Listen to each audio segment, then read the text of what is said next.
kita memanjatkan puji dan syukur dengan selalu bersyukur, maka Allah akan menjadikan kita hamba-hamba yang mujur dan insan manusia tafakkur. Salawat dan salam semoga tercurah kepada Nabi yang masyhur, Rasulullah Muhammad, Nabi Mustafa junjungan alam, dan sebagai manusia yang telah membawa kita dari zaman kegelapan menuju zaman yang penuh hidayah dari Allah Subhanahu wa taala. Hamba Allah sidang jemaah yang dimuliakan oleh Allah, sebelum kami lanjutkan khutbah perlu kami ingatkan, idza su'idal khatibu 'alal mimbar.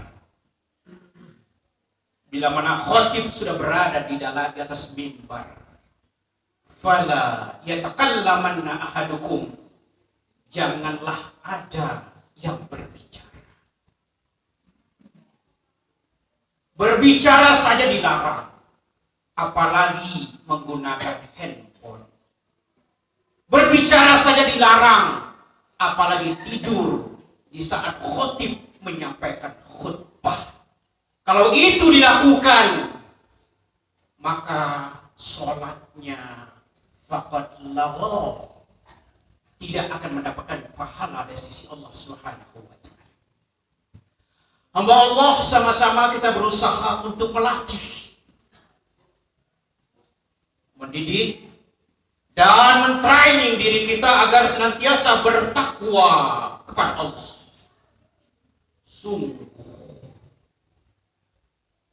manusia-manusia yang bertakwa, mereka akan dibahagiakan oleh Allah di alam dunia, sejahtera di alam nirwana, indah dan megah di alam barzakh, tak gusar di tengah panasnya alam padang mahsyar. Hadirin, banyak jalan untuk menggapai ketakwaan. Salah satunya dengan mengambil pedoman dari way of life yang bernama Al-Quranul Karim. Al-Quran dijadikan oleh manusia-manusia yang ada di alam semesta ini sebagai real of thinking. Dan juga Al-Quran dibagikan atau dianggap oleh manusia sekarang ini adalah sebagai style of mind, sebagai pedoman hidup, sebagai pedoman berpikir, sebagai pedoman untuk maju dan berkembang. Untuk itu, mari sama-sama kita tadabbur Al-Quran, tafakkur Al-Quran, ta'ammuk Al-Quran. Di dalam surah Yasin ayat ke-55 Allah berfirman, inna ashabal jannah, sesungguhnya orang-orang yang masuk ke dalam surga,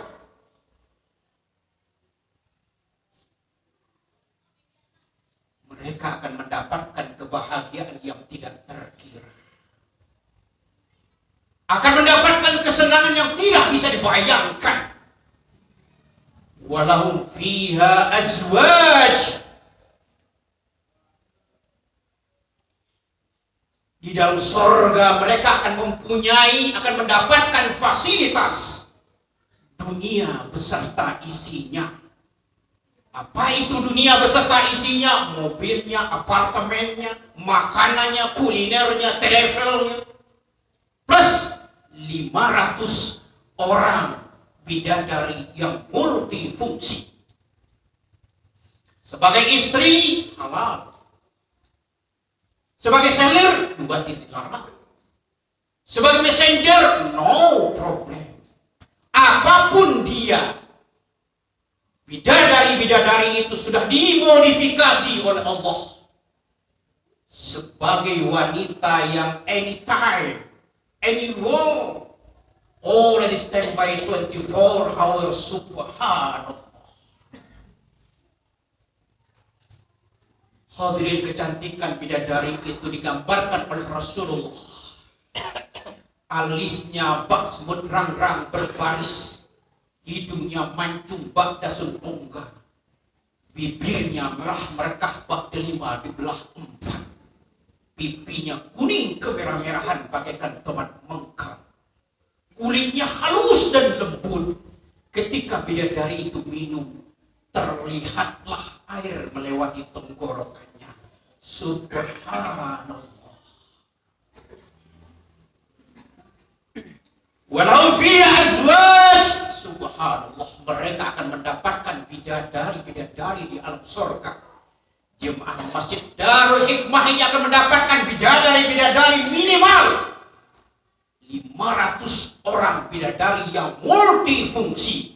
Sebagai istri boleh, sebagai pembantu no problem, sebagai selingkuhan tidak dilarang.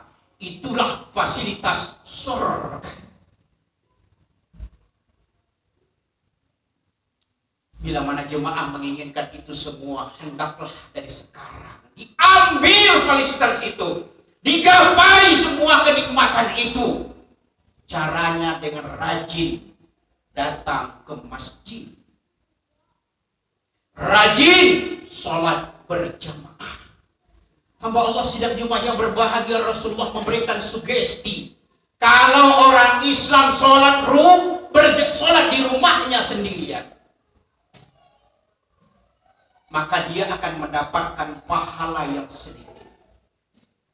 Perbandingannya, hadirin, salatul rajuli fil jamaah, salatnya orang-orang yang berjamaah fil masjid,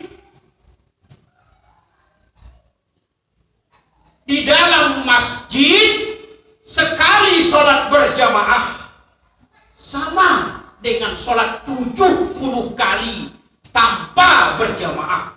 Subhanallah, merupakan ladang pahala yang sungguh sangat hebat kalau kita rajin ke masjid.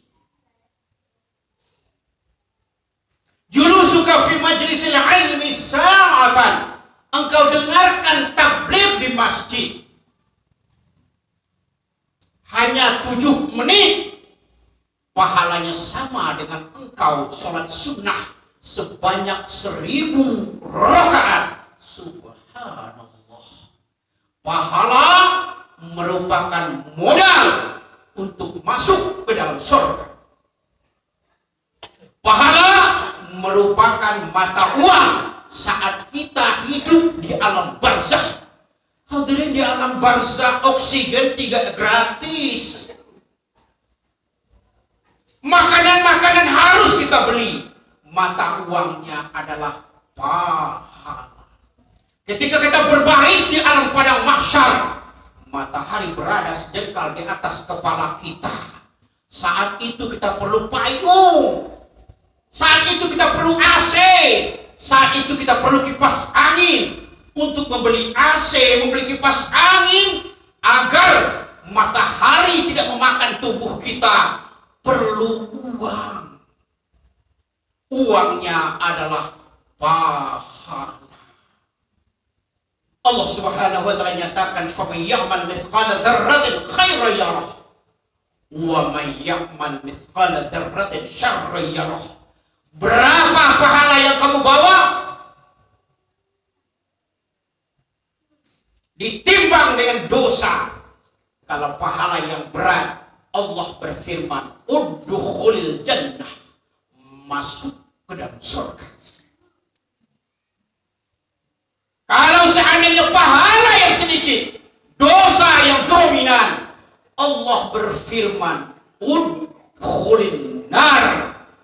Masuk ke dalam api neraka. Sekarang ini di masjid kita, setiap hari disediakan ladang-ladang pahala. Zuhur, asar, isya, apalagi subuh lebih utama. Semua itu deposito pahala untuk masuk ke dalam surga. Sungguh sangat disayangkan kalau seandainya ada orang yang berpandangan, sholat di rumah saja, ini hujan, sholat di rumah saja. Sungguh sangat rugi, hadirin. Rugi. Sholat orang yang berjamaah di masjid sama seperti orang yang sholat 70 tahun, kita hanya sekali di masjid. Itulah utamanya kita berjamaah. Hadirin hamba Allah sidang Jumat yang berbahagia, itulah surga di alam dunia. Surga di alam padang mahsyar, surga di alam barzakh, surga di alam qaror, yang mudah-mudahan seluruh jemaah ini masuk ke dalam surga tanpa menunggu di alam api neraka.